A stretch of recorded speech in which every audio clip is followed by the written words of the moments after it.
Legendary archaeologist and renowned part-time professor Indiana Jones is back in his first foray into video games in over a decade. Indiana Jones and the Great Circle is a game full of adventure, wit, charm, and more than a few surprises, including the best villain the series has seen since, well, ever. Developed by Machine Games in partnership with Lucasfilm Games, Indiana Jones and the Great Circle is a genuine delight, putting you directly in Indy's shoes on one of his greatest adventures.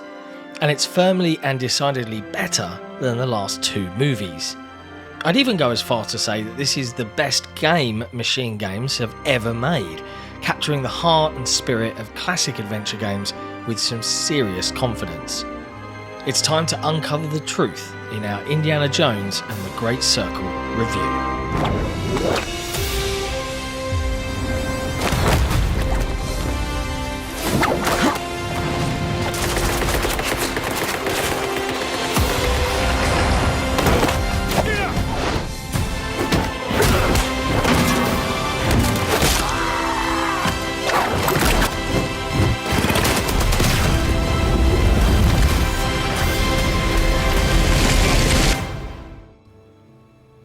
First up, let's talk about the narrative. Being a single player game, I'm especially wary of ruining anything when it comes to the story, so outside of some of the locations you'll visit throughout your globe-trotting adventure, you can rest easy. There are no spoilers for the game's story here. The game is set in 1937, approximately 1 year after the events of Raiders of the Lost Ark.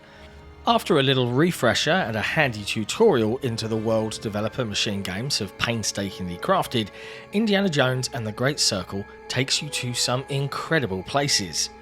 As the world's most famous archaeologist, you'll travel from the decadent halls of Marshall College, the splendour and history of the Vatican, the deserts of Giza, and the foreboding jungles of Sukhothai, in addition to a few other places.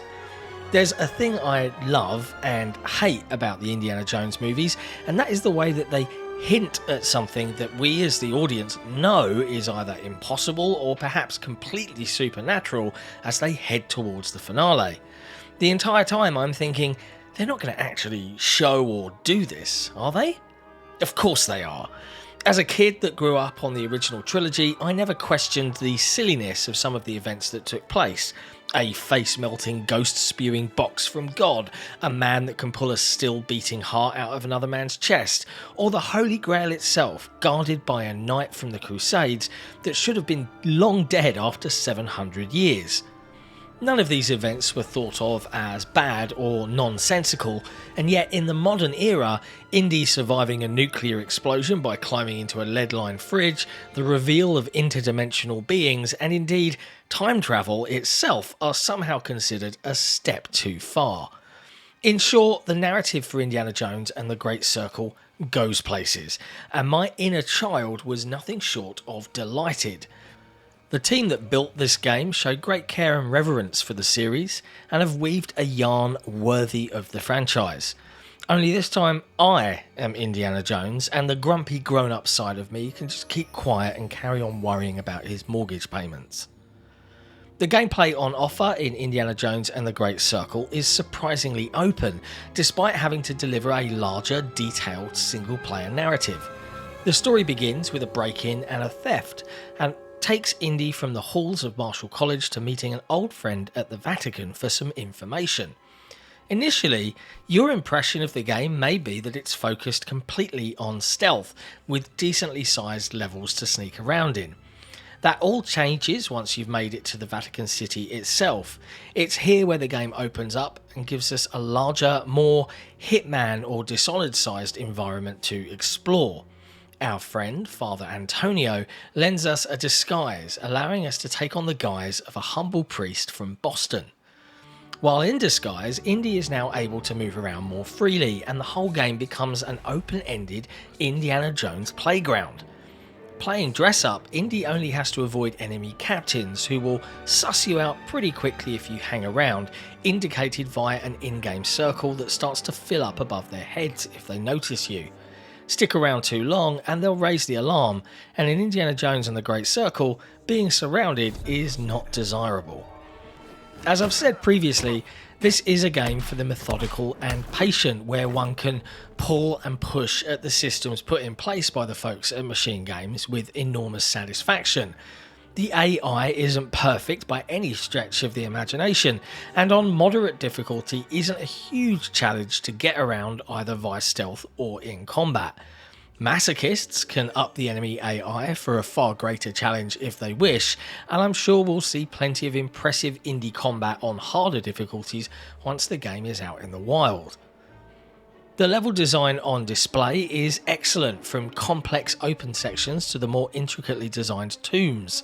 You can carefully survey an area, decide on the best point of ingress, and sneak your way past enemy patrols to get to your objective, or you can painstakingly take them out one by one. Sometimes things just go wrong, but the approach you take is entirely up to you. Combat is a mostly hand-to-hand affair, with Indy able to dodge, block, parry, jab and full-on swing at foes with a charged up punch, which of course depletes more stamina than a simple jab. He can also use his whip to pull enemies towards him, or knock guns and melee weapons out of their hands, with soldiers yelping and reacting in surprise to the crack of the whip. In true immersive sim-like fashion, Indy can also utilise the environment in clever ways, with objects like spades, hammers, wine bottles and even a toilet brush available to use as rudimentary melee weapons. These can also be thrown, which is a source of endless amusement. Watching a hammer comically bonk off of a Nazi's head was endlessly entertaining.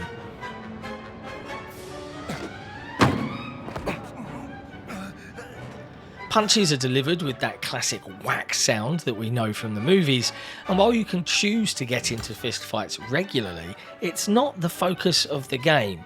There's not a lot of variety from the first punch thrown to the last, and once you've had a few fistfights, you've really seen all the first-person combat system has to offer.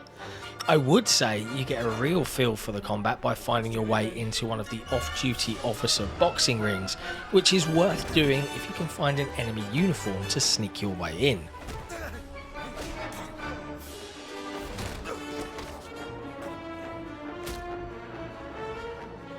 What's even better than all of this though, is pushing Nazis and fascists off cliffs and ledges. The scream, the ragdoll, the indie one-liner quip. Pure gold. Adios, pal!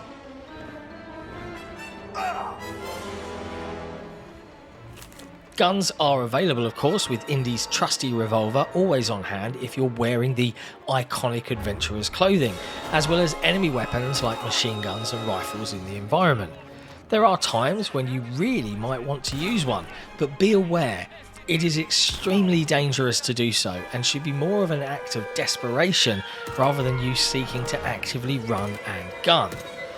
It'll alert every enemy nearby, and ammo is incredibly limited, though your carrying capacity can be leveled up like many of Indy's abilities.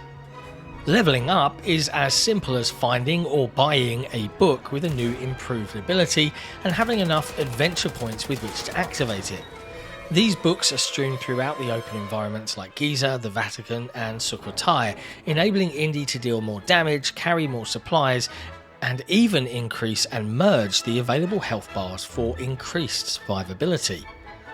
Adventure points are earned through completing the main story, side quests, and taking pictures of the world around you, from hidden tombs to famous buildings.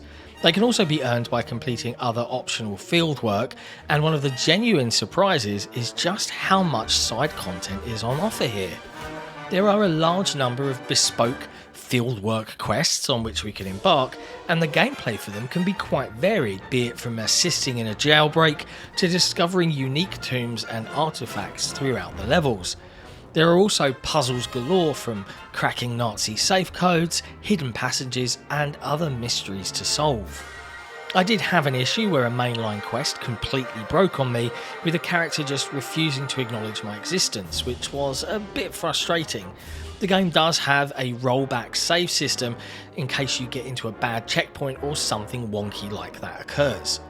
If you're concerned about pacing, be aware that this content is purely optional, but it is remarkably enjoyable, having Indy solving mysteries, unlocking safes using codes, stealing money and gold, and even hunting for a missing cat.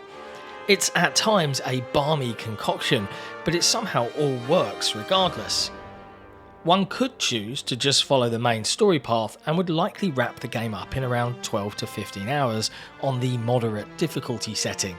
My save hit 23 hours by the time the credits rolled and had only fully completed one of the larger open levels in terms of all the optional side content.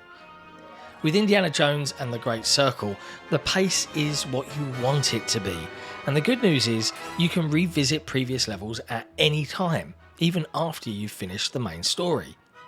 And hey, there might just be one last puzzle to solve, provided you've found every ancient relic out there. As previously mentioned, this is a globe-trotting adventure in true Indiana Jones style, and there are more than a few surprises delivered along the way. The sheer scale of proceedings was impressive, with the varied environments on display nothing short of jaw-dropping. The Xbox Series X supports a high-resolution texture pack, and with it installed, the game is gorgeous, running at a nice 60 frames per second. There are some minor bumps when loading in areas during gameplay, and on occasion the pop-in scene when exploring some of the larger levels can be a tad jarring, with entire trees, enemies and more detail appearing quite suddenly. This was particularly apparent in the jungles and rivers of Sukhothai, where entire tree lines would pop into existence as we made our way across the waterways. When it comes to ancient tombs and deadly traps, Indiana Jones and the Great Circle doesn't disappoint.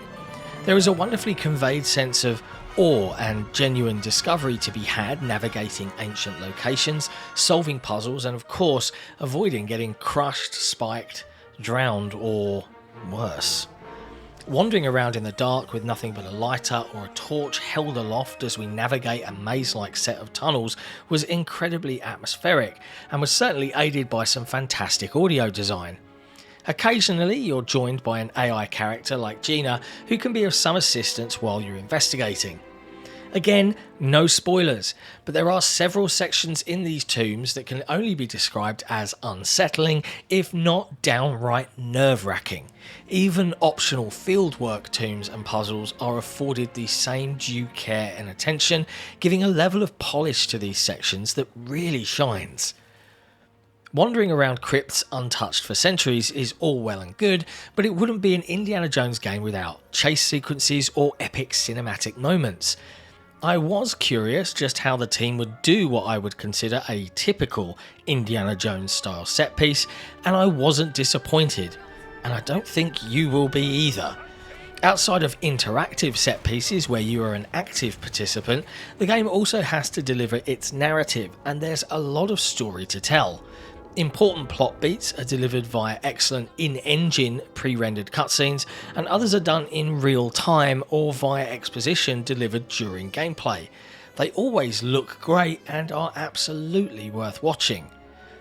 I can't talk about the story in Indiana Jones and the Great Circle without giving a massive shout out to the performances from everyone all around here.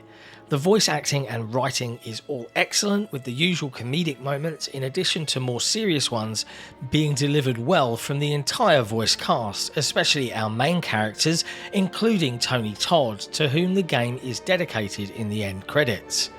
Troy Baker does an excellent job as a gruff young Harrison Ford, and at times I forgot it wasn't Harrison himself in the role. The animation combined with excellent voice acting really makes it feel like a lost Indiana Jones movie, in particular when Indy starts getting excited about some historical discovery. Alessandra Mastronardi is brilliant as Indy's sidekick throughout the adventure, looking for her missing sister who is somehow embroiled in the larger plot. She brings a sense of fun to the adventure, in addition to some seriously emotional moments that are delivered incredibly well. For me though, the real plaudits have to go to Indy's nemesis for the duration of the game, the fantastically over-the-top and scenery-chewing Nazi archaeologist Emmerich Voss. Voiced by Marios Gavrilis, every scene with Voss involved is a delight to watch. with the extra screen time devoted to him by the nature of this being a game rather than a film, results in producing what I think is the best indie villain ever. There's so much to unpack and talk about with Indiana Jones and the Great Circle that I could just keep going, but to do so would be a disservice to you and the team at Machine Games. This is a game begging to be dived into head first, with all the joys of making that first discovery, solving that first connection in the broader mystery, and experiencing the thrill of a real adventure front and centre. It's the beating heart of its design. It's undoubtedly one of the finest examples of an existing movie franchise being translated across to the interactive medium of video games, and as I said earlier, I think it's the best game Machine Games have ever made. If you're a big fan of Indiana Jones, the mystery, the intrigue, the adventure, this is a no-brainer.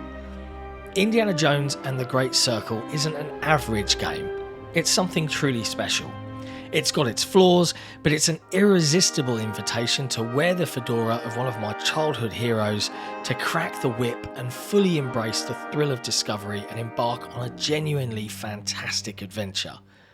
Whether you're a lifelong fan of the franchise or a newcomer with only games like Uncharted or Tomb Raider under your belt, this game delivers an experience that feels both fresh and heavily steeped in nostalgia. Indiana Jones is the original tomb raiding adventurer, and Machine Games have, to put it simply, nailed it. They've crafted an unforgettable journey that's worthy of the franchise. Ready to embark on the adventure of a lifetime? The mystery of the Great Circle awaits.